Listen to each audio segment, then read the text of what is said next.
2026 നാം പ്രവേശിക്കുമ്പോൾ നിയമപരവും സാമ്പത്തികപരമായിട്ടുള്ള കാര്യങ്ങളിൽ കൃത്യമായി ജാഗ്രത പുലർത്തേണ്ടത് അത്യന്താപേക്ഷിതമാണ്. സാമ്പത്തിക ഭദ്രത ഉറപ്പാക്കുന്നതിനായിട്ട് നികുതി ലാഭിക്കാവുന്ന നിക്ഷേപങ്ങൾ, ELSS, അതോടൊപ്പം തന്നെ ടാക്സ് ഫ്രീ ബോണ്ടുകൾ എന്നിവയെക്കുറിച്ച് ധാരണയുണ്ടാകുകയും 2025-26 സാമ്പത്തിക വർഷം മാർച്ച് 31 അവസാനിക്കുന്നതിന് മുൻപായിട്ട് നികുതി സംബന്ധമായിട്ടുള്ള ബാധ്യതകൾ തീർപ്പാക്കുകയും ചെയ്യേണ്ടതാണ്.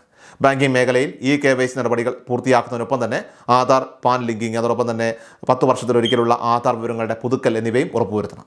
കൂടാതെ ഭൂനികുതിയും വസ്തുനികുതിയും കൃത്യസമയത്ത് അടയ്ക്കുവാനും ഡ്രൈവിംഗ് ലൈസൻസ്, പാസ്പോർട്ട് തുടങ്ങിയ പ്രധാന രേഖകളുടെ കാലാവധി കൃത്യമായി പരിശോധിച്ച് അവ പുതുക്കാനും ശ്രദ്ധിക്കേണ്ടതാണ്.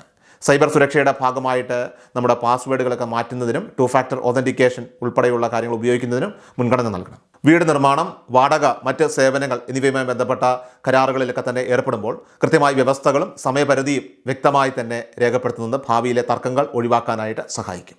അതോടൊപ്പം തന്നെ പുതുവർഷത്തിൽ നിലവിൽ വരുന്ന കേന്ദ്ര സംസ്ഥാന നിയമങ്ങളെക്കുറിച്ച് ബോധവാന്മാരായിരിക്കുന്നത് സമാധാനപരവും സുരക്ഷിതവുമായിട്ടുള്ള ഒരു വർഷം ഉറപ്പാക്കാൻ നമ്മെ സഹായിക്കും.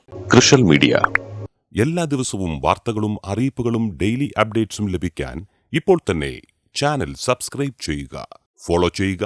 നിങ്ങളുടെ ലൈക്കും ഷെയർ നൽകി ഞങ്ങളെ സപ്പോർട്ട് ചെയ്യുക. നിങ്ങളുടെ അഭിപ്രായങ്ങൾ കമന്റ് ബോക്സിൽ രേഖപ്പെടുത്തുക.